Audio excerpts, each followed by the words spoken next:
no terminamos, bueno, ¿no? Las semanas epidemiológicas de todo el año. Pero por lo que vemos hasta el momento, ha bajado el incremento según los años 2023-2024. En el cuadro que presentamos en este margen tenemos los casos de hepatitis B, ya sea en mujeres y en varones, ¿no? Vemos que no hay tanta diferencia por grupo etario, pero en donde presentamos mayores casos de hepatitis B es entre el margen de los 30 a 34 años, siendo muy similar en varones y mujeres. Ahora, ¿qué es lo que causa la hepatitis B? La hepatitis B es una infección que, como les dije al inicio, va a tener una predisposición de atacar al hígado y lo ocasiona un virus, el virus de la hepatitis B, ¿no? Este virus puede causar una infección aguda o también crónica que se va a dar a largo plazo. Esta parte es muy importante, tenemos que saber cómo se transmite la hepatitis B, ¿no? Entonces, la hepatitis B es una infección viral que se puede transmitir ya sea por relaciones sexuales sin protección, por intercambio de agujas o por pinchaduras en el caso de accidentes ocupacionales o en el embarazo, ¿no? De madre a hijo. Son las formas y las vías de transmisión de hepatitis B, ¿no? Recuerden que si hablamos de la enfermedad o la infección por hepatitis, tenemos varias hepatitis, ¿no? Hepatitis A, B, C, D, o E. Pero en este caso estamos hablando de la infección por hepatitis B y sus medidas de transmisión, sus formas de transmisión. Ahora, ¿qué es lo que vamos a presentar o qué presenta la persona cuando está infectada de hepatitis B? Muchas de las personas pueden ser que ni siquiera se den cuenta que estén infectadas y simplemente la infección se hace crónica sin necesidad de que haya síntomas al inicio. Pero algunos sí pueden presentar un cuadro agudo, que quiere decir que en pocos días de infectarme yo voy a tener molestias, como cuáles, por ejemplo, ictericia, ¿no? Que se ponen los ojitos, por ejemplo, amarillos o la piel amarilla, dolor abdominal, ¿no? Dolor de barriga normalmente, como presentan, náuseas, vómitos y en algunos casos pueden tener dolores articulares, ¿no? Estos síntomas y signos pueden presentarse en una infección aguda, ¿no? Los cuales en muchos casos nos pueden llevar a visitar al médico o incluso a una emergencia por el cuadro de dolor. Pero si hablamos de una hepatitis B crónica, ¿cómo podríamos diferenciarla? Bueno, para empezar, muchas veces las personas que hacen hepatitis B crónica al inicio de su infección no se dan cuenta porque no tienen síntomas, ¿no? Y simplemente este virus va atacando al hígado de manera silenciosa, pero ya en algunos casos lo vamos a diagnosticar porque ya hay problemas hepáticos, ¿no? Como ustedes pueden ver en la imagen, tenemos una diferencia, ¿no? Por ejemplo, de un hígado sano, un hígado con cirrosis, ¿no? Vemos la diferencia de tamaño, la diferencia del aspecto, cómo se ve, ¿no? Digamos que la forma también. Entonces, si nosotros sufrimos de hepatitis B crónica, podemos tener a lo largo de nuestra vida o de repente de manera muy rápida un hígado graso, por ejemplo, ¿no? Se depositan la grasa y va a provocar un agrandamiento del hígado. Esto puede pasar a ser fibrosis, ¿no? Estos son formaciones de cicatrices, ¿no? Que también pueden hacer la diferenciación en la forma del hígado. Podemos luego pasar a una cirrosis, ¿no? Que ya estas cicatrices se endurecen y obviamente el hígado ya no va a poder funcionar adecuadamente y finalmente podemos hacer un cáncer hepático, un cáncer de hígado, ¿no? Entonces, esas son las complicaciones que puede sufrir una persona con hepatitis B crónica. Ahora, algo importante es saber cómo diagnostico, cómo podría diagnosticarme de hepatitis B. Bueno, si hablamos, lo vamos a separar en dos, ¿no? De repente una hepatitis B aguda y una hepatitis B crónica. En la hepatitis B aguda, muchas de las personas van a hacer síntomas, como los mencioné, ¿no? El color amarillo de los ojitos, de la piel, dolor abdominal, náuseas o vómitos. En este caso, se les pide una prueba de sangre, que es la prueba de antígeno de superficie y algunas pruebas hepáticas, y de acuerdo a eso se va a diagnosticar una hepatitis posiblemente aguda. También se pueden ayudar para ver si hay alguna afectación hepática con ecografías u otros medios imagenológicos más invasivos, ¿no?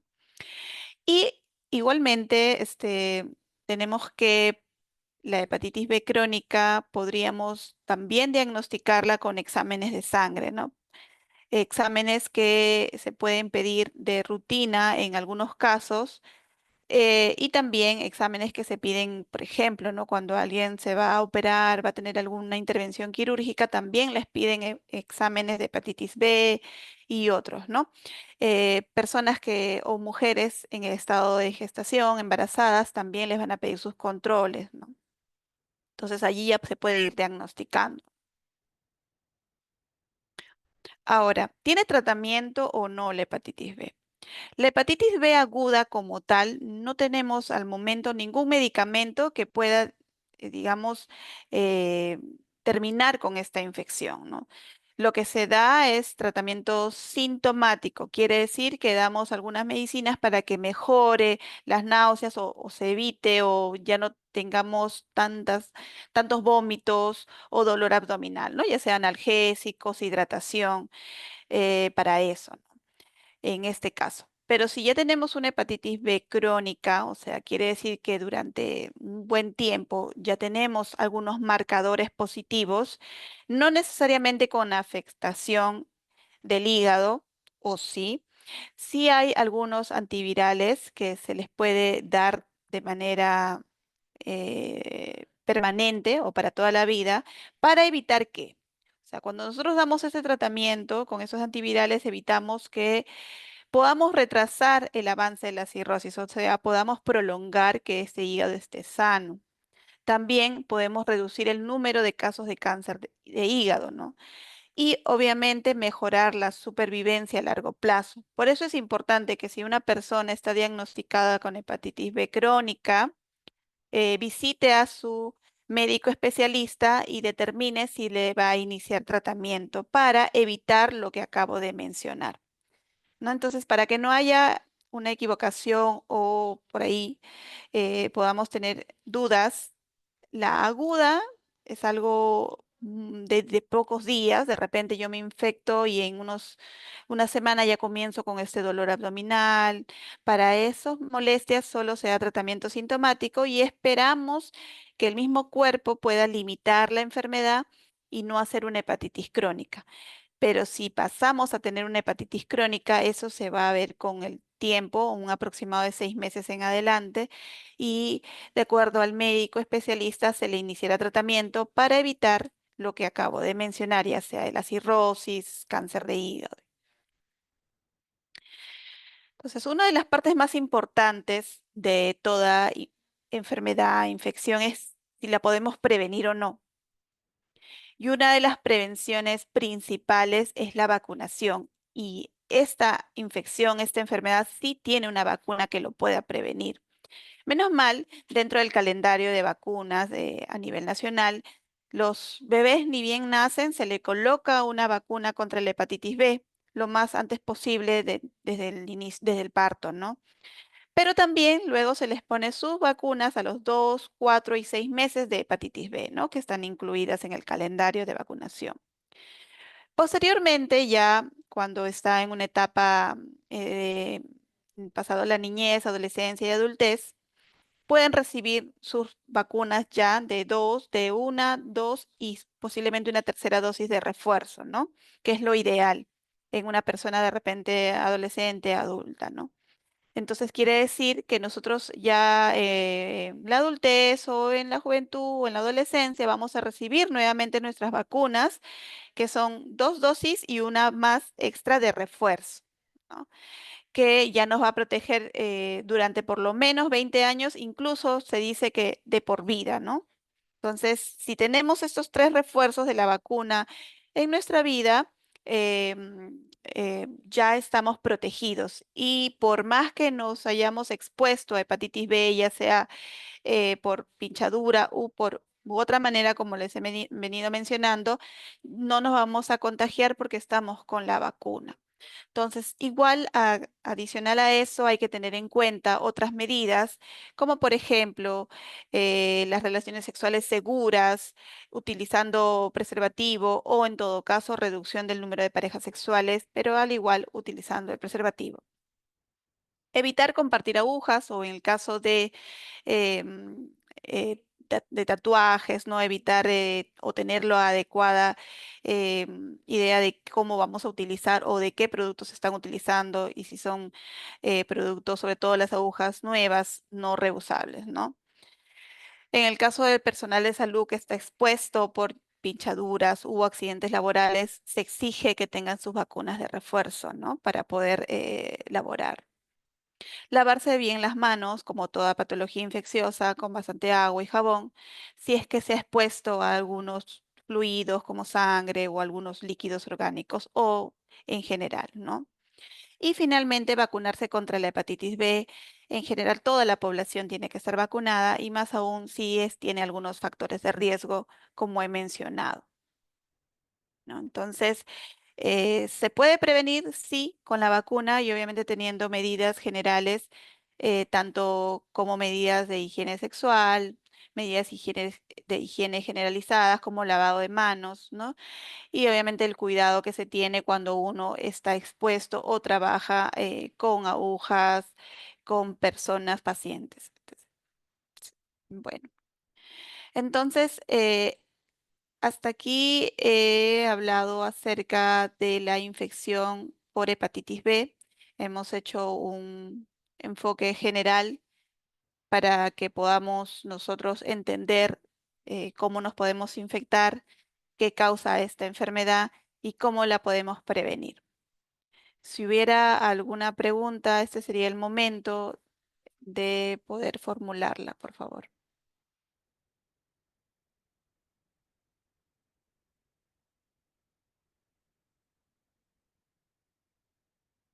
Sí, correcto. Muchas gracias, doctora, por su exposición.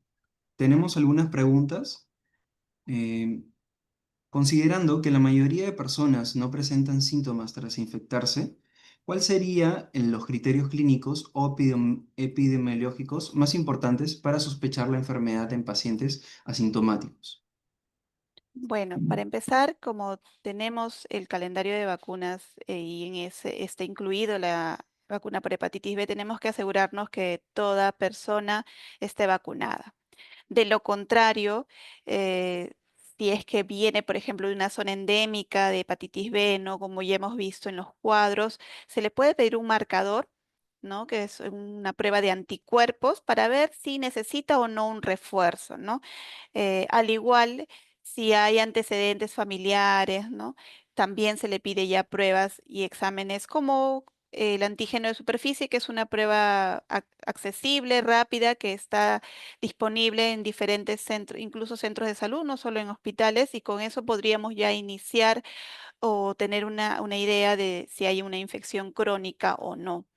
Ahora, en el caso de una infección aguda, en realidad muchas personas simplemente no van a tener ningún síntoma, ¿no? Y el mismo cuerpo los va a limitar esta infección y posiblemente se cure por sí sola. Y si presentara síntomas, como mencioné, el dolor abdominal, por ahí los ojitos se ponen amarillos, la orina se pone más cargadita, más oscura, o náuseas y vómitos, definitivamente en el centro de salud que acuda o en el hospital, la primera sospecha siempre va a ser cuadros de hepatitis, ¿no? Y por eso se les pide sus marcadores, no solo de hepatitis B, sino de otras hepatitis y también un perfil hepático para ver cómo está funcionando el hígado, ¿no?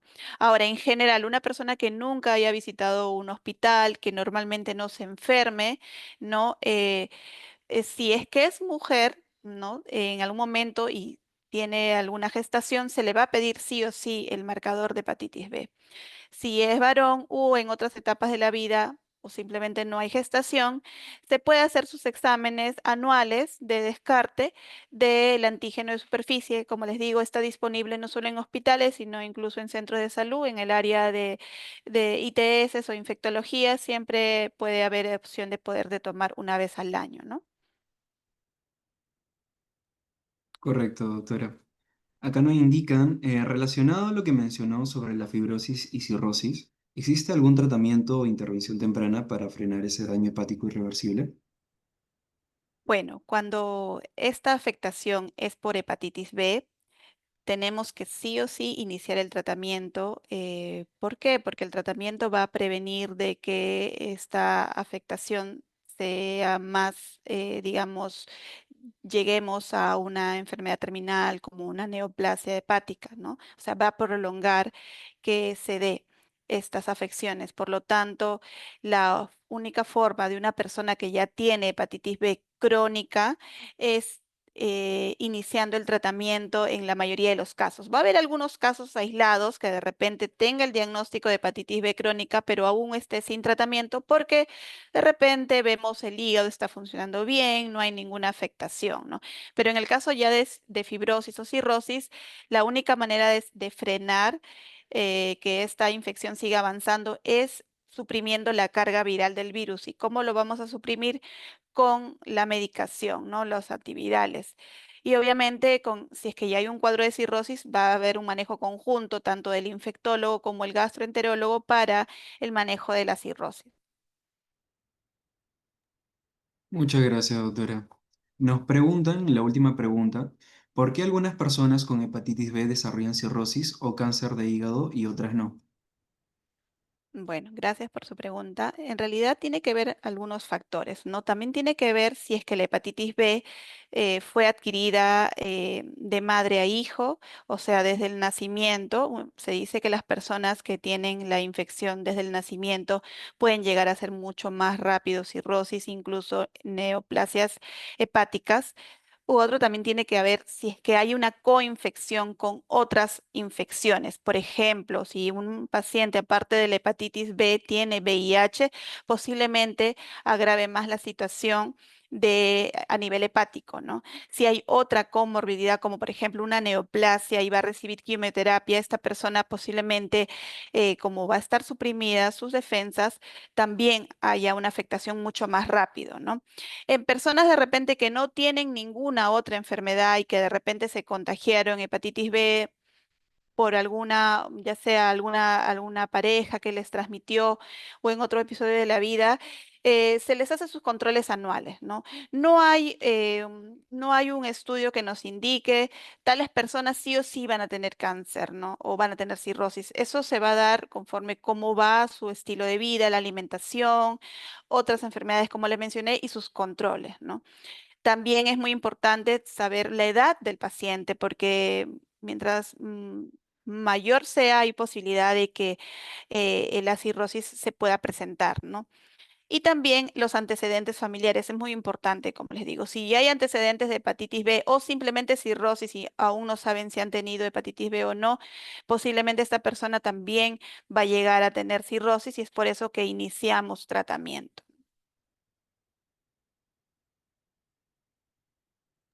Muchas gracias, doctora. Agradecemos profundamente a la doctora Carol Quiroz Casana por compartirnos información tan relevante sobre la hepatitis B. También agradecemos la participación de todos los profesionales de la salud conectados el día de hoy. Los invitamos a seguir acompañándonos en nuestras próximas actividades formativas. Muchas gracias, que tengan una excelente tarde.